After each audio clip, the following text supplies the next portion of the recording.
Hi, my name is Kurt Romans. I'm the president of Travis Industries. We manufacture the Lopi stove here in Seattle, Washington. On behalf of the 500 families that work here, thank you for choosing a Lopi. You know, it was over 3 decades ago I built the very first Lopi stove. In fact, I made up the word Lopi. I coined a word out of Lobo Wolf and Hopi Indian. It sounded wild. It sounded like the sky's the limit. The sky's been the limit.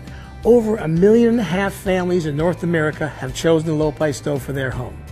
Let's take a look back at the very first Lopi stove. This stove was made to install in a fireplace, circulated air around it through a convection chamber, a lot of radiant mass here. It's a well-built stove. It's 30 years old, and it's just like it was made 30 years ago. But these stoves burned hot, heated a large area, but we had very little regard for emissions. They created smoke. Didn't give it much thought. Over time, we learned that there was a negative impact on the air shed. So 20 years ago, in earnest, we started a research program how to make wood stoves more efficient and cleaner burning. The stoves of today are remarkably different. This stove created about 50 to 60 grams of emissions per hour. The typical stoves in the market today are between 2 and 6 grams an hour. This new Lopi stove, the Cape Cod, is the cleanest burning stove in the world. It's a whole new level of emissions reduction and high efficiency in wood heat. It's a game changer. This stove burns at 0.45 grams an hour, and it's a huge stove with a big viewing area. Let's take a good close look at your brand new Lopi Cape Cod. You are going to love your new Lopi stove. I'm going to go through the details and make sure you understand all the features, all the nuances about this product. And we'll start it for you in just a few minutes. We'll get one loaded up with fuel and we'll get it started. But let's start at the top of the stove.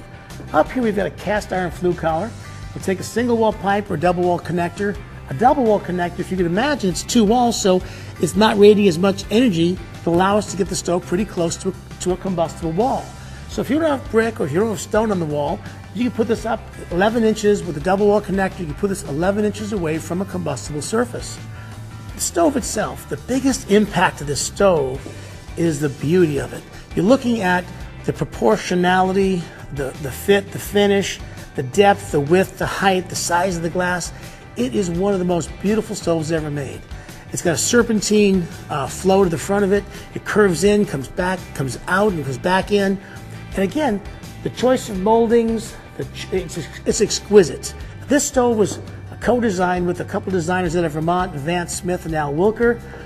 They're masters at design, and they worked with me for over 2 years getting this stove just perfect. So you look at this beautiful stove, and you see it's got a finish on it, a porcelain finish. This is a Magelica finish. We actually bake a white enamel on first, then we put this chocolate brown, this deep brown, rich brown on it, bake it again, and on the edges, on the sharp radiuses, we have that brown finish work off of that edge, and you get a little bit of white highlight. Very subtle, but again, very, very warm. As we come down, look at this beautiful molding around the top of the stove. We'll notice there's an opening underneath it. This is one of the most outstanding features in this cast iron stove. It's a full convection chamber like every other Lopi stove I've ever made, going back to stove number 1. Convection doesn't give us more BTUs to work with. It helps, though, about 50% more circulation throughout the home. So you can heat a larger home and more floor space with getting air around the stove. It works without power, or you can enhance it with the blower. The idea is simple. There's a chamber here. As that air heats up in that chamber, it expands, rises, it's forced out the front of the stove. So it'll replace itself naturally, or you can enhance that flow with a very powerful, quiet blower. This blower is about 400 CFM. It'll circulate air out the front of the stove, and again, it'll help get to the back, the further rooms away from where the stove is located. So you've got a beautiful design, you've got a porcelain finish on this one, you've got a convection chamber. The next thing that's really prominent in this design is the viewing area, the huge viewing area.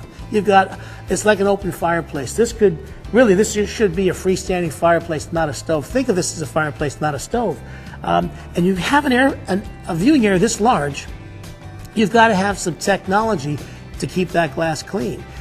Built inside the stove is we got preheated air coming over the door and rushing down in front of that glass to keep that glass clean as you use it in your home. Notice it's a single door. There's a handle on one side of it.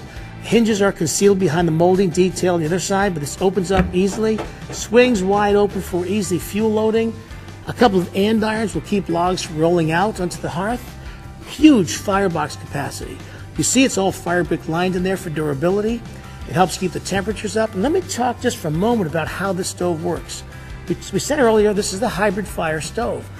The word hybrid would imply there's several technologies going on simultaneously. And what it is, this is the best of two worlds. We have what we call a high-tech stove, which is non-catalytic. We've been doing that stove for 19 years now. Those stoves work on the principle of the 3 T's: time, turbulence, and temperature. As we give it time by baffle slowing the flow down, we have brick liners that elevates the temperature in the box. Then we add secondary air high in the fireplace, which creates turbulence. So you have fresh oxygen. You have what used to go out of the stove as smoke or creosote being burned up. Every Lopi stove we make has that.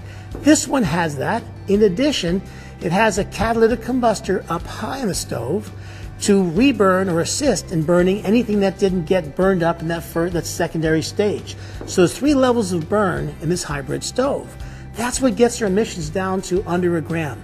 Again, a big firebox, 0.45 grams of emissions, and that's an average of low, medium, high, and high burn. That's just not the best sample we've got. That's an average of the entire burn spectrum.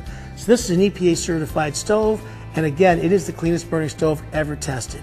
It raises the bar, and what you're going to notice as a user of the stove is the efficiency. Since it burns so clean, the efficiencies are driven up, and you'll burn less fuel to heat your home. That's the payoff right there. We've got clean air, pays off for all of us in the community, and you've got more efficiency, you'll burn less wood. You close this large door. To operate the stove, there's a single air control. It's located right below the door handle, and you pull it out towards you, you're letting more air in the firebox. When you push it in, you're slowing that combustion rate down. What this handle does, it meters air to 3 distinct parts of the firebox simultaneously. It goes to primary air by the base of the fuel, the tubes, the secondary tubes high up in the stove, and then some of that air is preheated and delivered over the glass for that air wash to keep that glass clean. You don't have to think about it, don't have to worry about it. It's being done automatically for you as you manipulate a single air control. You push it in, you get that long overnight burn. There's another control mechanism. It's called a bypass damper. It's located up in the rear corner of the stove, and you want to open that or pull it out towards you. What that does, it gives us an open exit for the flue gases to come up the chimney. So when you're starting your fire, you want a direct path for that gas to rise up to get that quick hot start. The other time you want to use it is when you're loading extra fuel. When you're adding new wood to your unit, open the door, open the bypass damper, open the door, put your fuel in. Once you've closed your door, shut it down again. So it's really a matter of getting that all the gases going where we want them, is up the chimney, not in the room. The other killer feature I want to talk about in this stove is an ash pan. Gosh, it's just the most incredible ash pan ever designed in a wood stove. It's located beneath the bottom of the stove, and there's a handle down here. You click it down, draw this out. This is on high temperature ball bearings, like draw glide in your kitchen. What it does, it brings the ash pan out, easy access for it. You get this metal ash pan, and I find here in the Northwest, during burn season, we're removing this about once a month. What we recommend for you to do is get your burn pattern going with your species of wood, whether you're burning maple or burning fir. You want to see how fast that ash accumulates in your fireplace, and then get a schedule to remove it accordingly. So here, it's about once a month. I take it out, and here's something else to be very aware of. What looks like just ash in there always conceals some embers. Be very careful not to enter this into anything but a metallic, non-combustible container. Sure, you can take the ash outside and spread it in the garden, that's fine, but you really want to make sure you take this as a live coal bed. You consider it to be, for safety's sake, make sure you put this in something non-combustible. So we put it back in, you slide it in place, hook it over the front of this mechanism here, drop your handle down, and just slide in and lock it in place. That lock mechanism gives you an airtight seal. You don't want air leaking under your fireplace, which would affect your burn times. Also, a little tip here, Only empty your ashes when your fireplace is cold.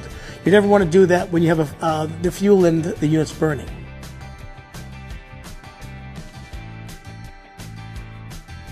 "100 years ago, an inventor named Charles Kettering did a demonstration in the parking lot for the executives of the Cadillac Car Company. He demonstrated how to start an automobile with a flick of a switch. That was the end of cranking the automobile over. Well, it took us at Lopi 100 years to figure it out, but with this stove here, for the first time, exclusive to Lopi, we have a push-button ignition system called the Green Start Igniter. Simply put your kindling near the source of heat, put your logs on, push the button, the fire starts, takes all the hassle out of starting a wood stove. Let's go take a look at this fine stove operating. I've asked Russ McBrien, one of the lead designers on this Cape Cod stove, to join me. Russ is going to show you how to use the air control, the bypass damper, how to set kindling to get a great fire, how to use the accessories, the Green Start Igniter, the powerful fan, and even the ash pan. Russ is our resident expert. Russ, you ready for this? I am, Kurt. Thank you. I'll take it from here. Awesome. Here at Travis Industries, I got the best job in the company. I get paid to sit and watch fire. I've watched the fire in this stove for probably 1,000 hours.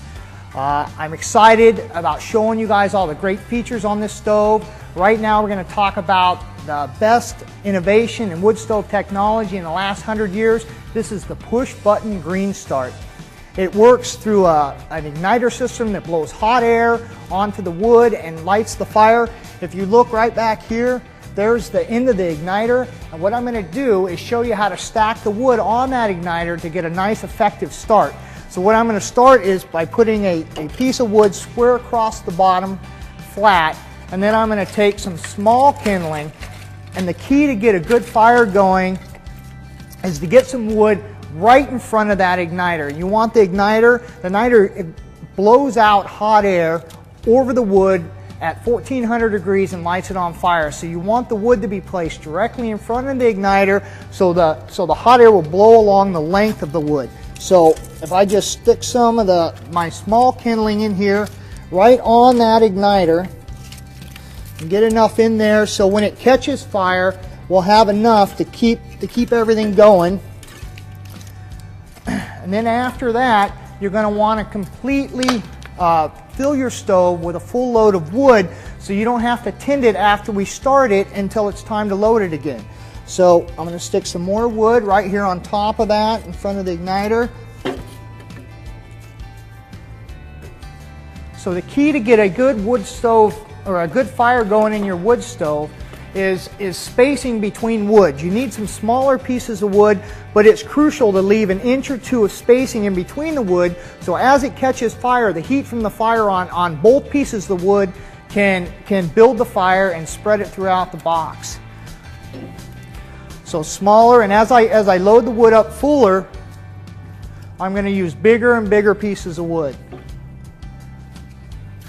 So then at this point, I can go ahead and just use normal size wood on the fire. Get a nice load in here. As the fire spreads from the igniter through the wood, the air is going to blow the fire like a billows up through the stack of wood and get the whole load going. Now I've taken the large wood back out of the stove, so what we can do when we get the Green Start ignition system going, we'll zoom in and show you exactly how it interacts with the igniter, how the fire starts and spreads throughout the fuel load. Once you get your fuel load in there like I showed you earlier, you just need to shut your door. It's important that your bypass damper is in the open position and that your primary air is pulled all the way out in the open position so the fire has enough air to continue on its own once the igniter system quits.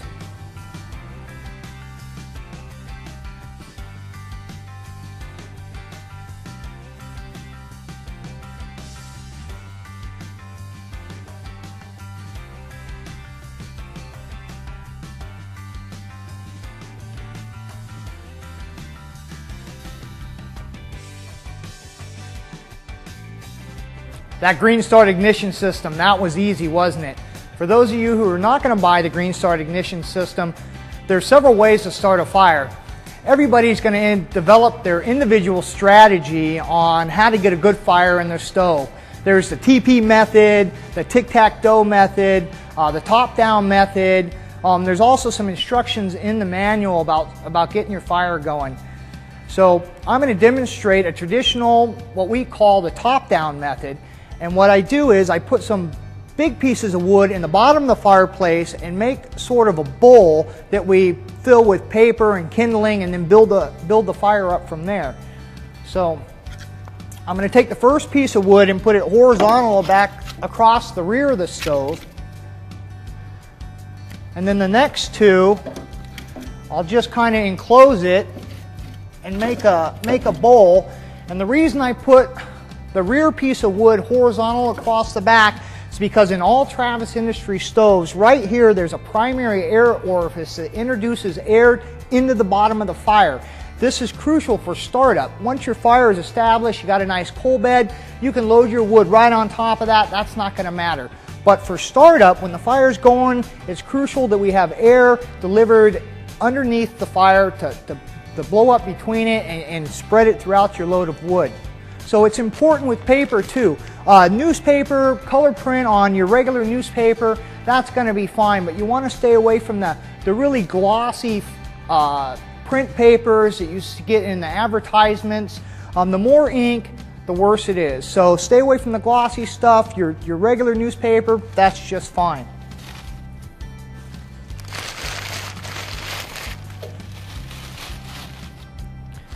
You also don't want to crumple it up super tight. You want it to be nice and fluffy. That'll get the fire going nice and hot and quick for you.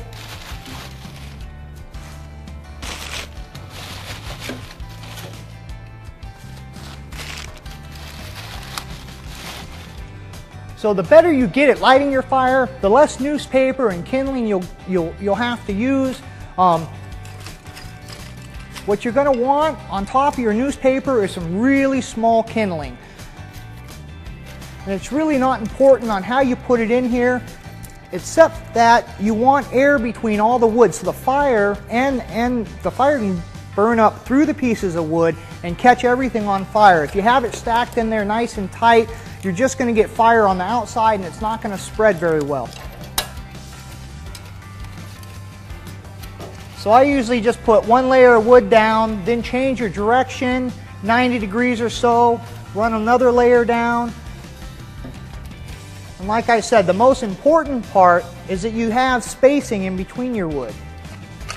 So as you build it up, you're going to use bigger and bigger pieces of wood. All right, change directions, make sure you got some spacing in there.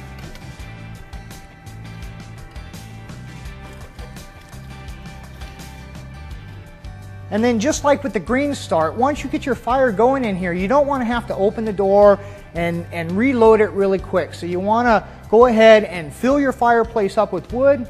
Again, using larger and larger pieces as you build up.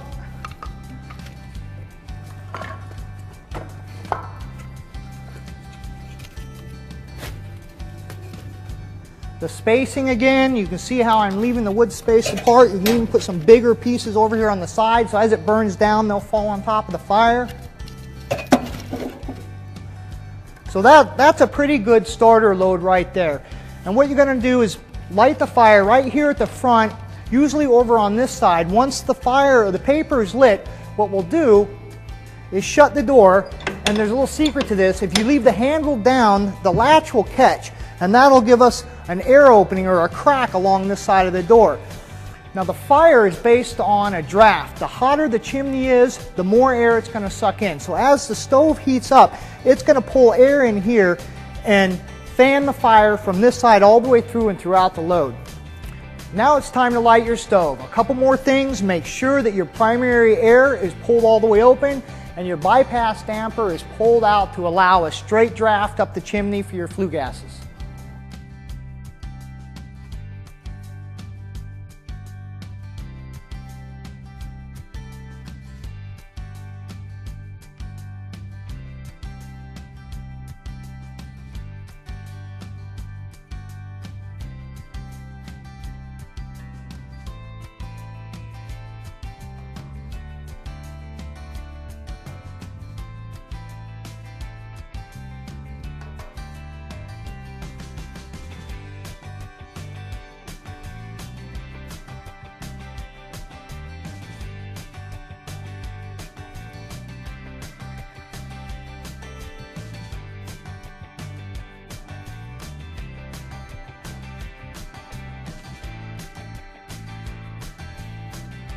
So depending on how well you start your fire and how dry your wood is, usually between 15 minutes and 30 minutes, your fire will be established well enough to close the bypass. We provide these gloves in the hardware pack. Remember, the stove gets extremely hot during operation.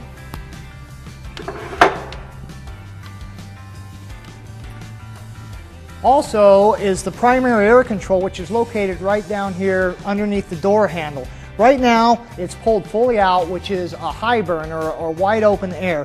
If you shut this, you should see a dramatic decrease in the fire.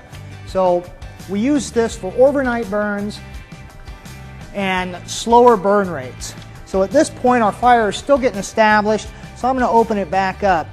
But once it's probably pretty important that you burn your first load of wood all the way down so you establish a coal bed. Then when you reload your next load of wood, you can adjust the air control to a medium or a medium-low burn rate, and the fire will go just fine.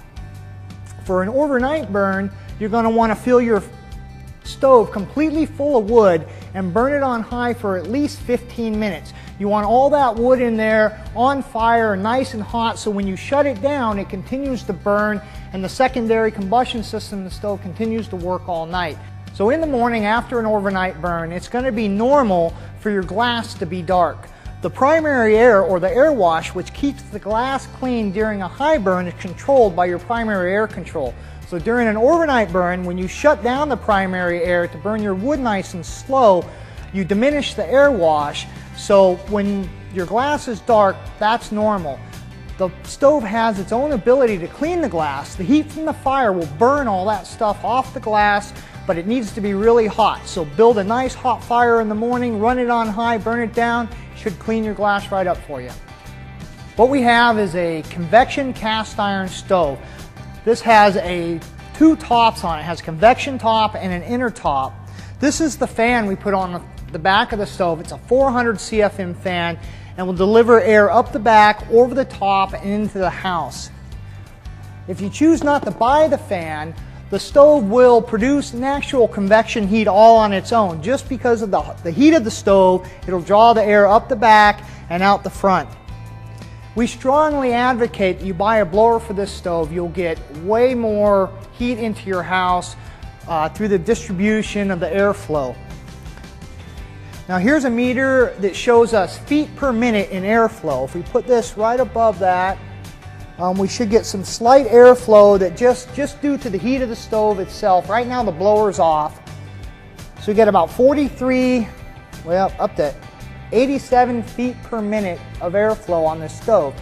Now I have this tilted up because the airflow is coming out from this top and rising straight up. When I turn the blower on, although the airflow out the front, oh, it's terrific and it's hot. Airflow out the front with the blower on, this is on low, roughly 431 feet per minute. So that will distribute the heat from the stove throughout your house, and you'll really get a lot more heat off the stove when you have a blower on it going. If I turn this up to high,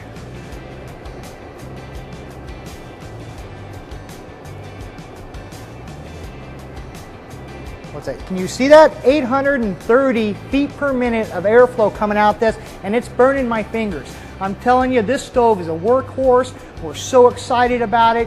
You're going to have a great heater for your home. The control for the blower, another thing which is great about this stove, all the controls are located right here by the front leg. You have the primary air control, you have the rheostat control right here, as well as the green start igniter button.